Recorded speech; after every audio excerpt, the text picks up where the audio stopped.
One of the most important chapters in the book is about the ability to judge people's character, right? To be able to see deep within them and to see that core of their being and what governs their behavior and what makes them repeat the same kind of patterns of behavior over and over again. And when you're constantly going around just reacting to what people do, looking at their face and getting charmed by them or getting pissed off about them, you're not seeing what's really going on. And so you'll end up hiring people because they're charming or pleasing or have a good resume. Or you'll end up marrying someone because they flatter you and they make you feel good about this or the other. And then you get into the relationship and you see something really ugly and dark that you hadn't anticipated. And you blame them for deceiving you. But in fact, the source of the problem is you. You're not able to judge people's character. You're simply reacting to the appearances they present. So that's another bit of resistance training that you're talking about. How do we assess or begin to assess character via someone's behavior? That's a huge question, I realize. Well, understand that people, I say in this chapter, people never do anything once. We are compulsive animals that continually repeat the same behavior, right?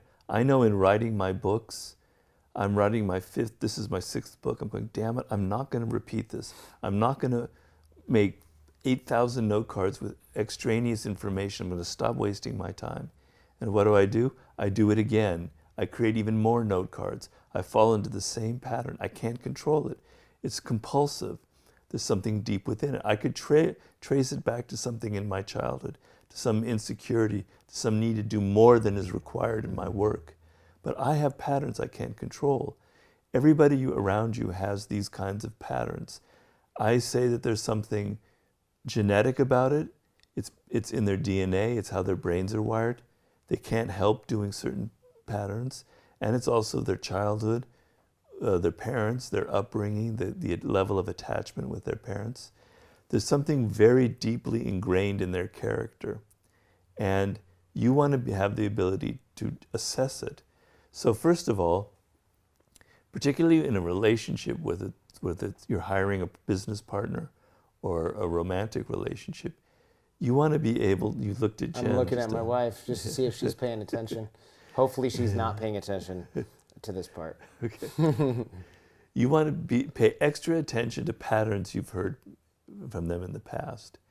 If Jen tells you that her last boyfriend was such an asshole who abused her and she got rid of him, but then you also discover that the same thing about the prior one and the one before that, you might begin to think that maybe she's not telling the right story. Mm-hmm. Maybe it's something having to do with her own behavior that has been causing this, right?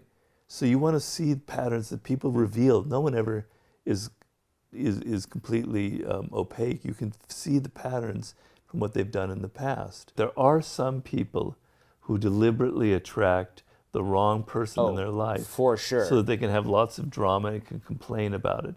And then you'll only see the drama and you'll see them complaining. You won't realize that they're actually partially or completely the source of the drama that's going on.